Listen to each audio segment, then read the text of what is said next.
Aujourd'hui, on sait que le marché de la robotique est en globale progression parce qu'il améliore la productivité, la durabilité et l'attractivité du métier et principalement il réduit la pénibilité du travail pour les agriculteurs. Trector, c'est une machine électrique, c'est un porte-outils autonome plus précisément qui peut embarquer des outils avec un attelage 3 points à l'arrière ou des attelages entre roues pour la viticulture, le maraîchage et aussi quelques usages en grande culture. Les cadres d'application, on va retrouver Trector, ça va être principalement des cadres en viticulture par exemple pour pouvoir biner sous les rangs de vignes, pour pouvoir aussi entretenir un couvert végétal. On va pouvoir aussi se projeter sur des usages plus poussés avec de la pulvérisation à panneau récupérateur. Trector est une machine connectée déjà. Il fonctionne avec un réseau RTK qui est basé sur une configuration N-Trip et un réseau 4G. Qui sert aussi à de la prise en main à distance dans le cadre des contrats d'assistance que l'on peut offrir. Grâce à cela, Trector est déjà totalement autonome. Les gens peuvent se permettre de le laisser travailler seul dans la parcelle et si jamais il s'arrête puisqu'il a fini sa tâche ou qu'il y a quelque chose qui provoque un arrêt, eh bien, il arrive à notifier l'utilisateur en cas de besoin. On a deux applications qu'on a développées pour accompagner Trector. On a une application d'arpentage d'un côté qui permet de réaliser le relevé GPS autour de la parcelle, notamment pour définir la zone dans laquelle la machine a le droit de circuler.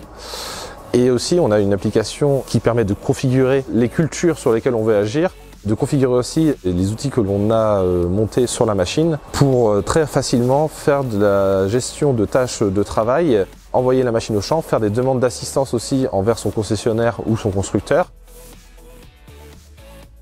La 5G, c'est quelque chose qui va, à mon sens, rentrer dans le quotidien.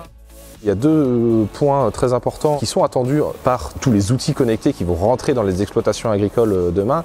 C'est d'un côté la fiabilité de connexion et de pouvoir interagir avec des problématiques de temps réel. Comment est-ce qu'on a pu mesurer l'impact de la 5G à travers 5G for Agri? C'est notamment avec le cas d'usage qu'on avait sur Trector de pouvoir avoir du retour vidéo en temps réel à distance grâce à des solutions de connectivité. Et on a pu justement mesurer l'impact de solutions satellites, de solutions 5G. Et aussi, on a pu le mettre dans les mains des gens pour voir quels étaient leurs retours d'utilisation là-dessus et quel était leur intérêt.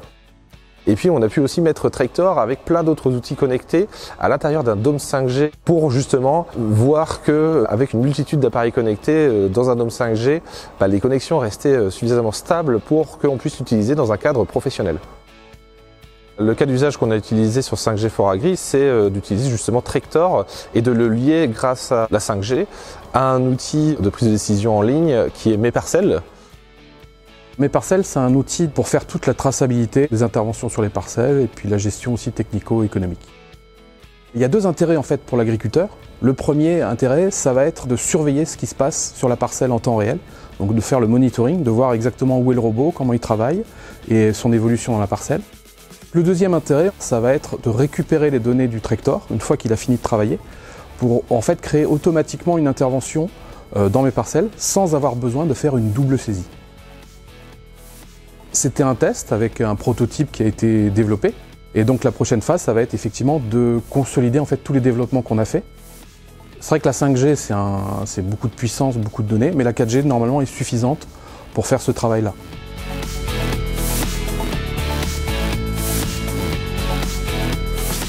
On est encore en train de travailler sur le modèle économique pour aussi permettre que tout le monde s'y retrouve avec cette technologie, que ça apporte réellement quelque chose.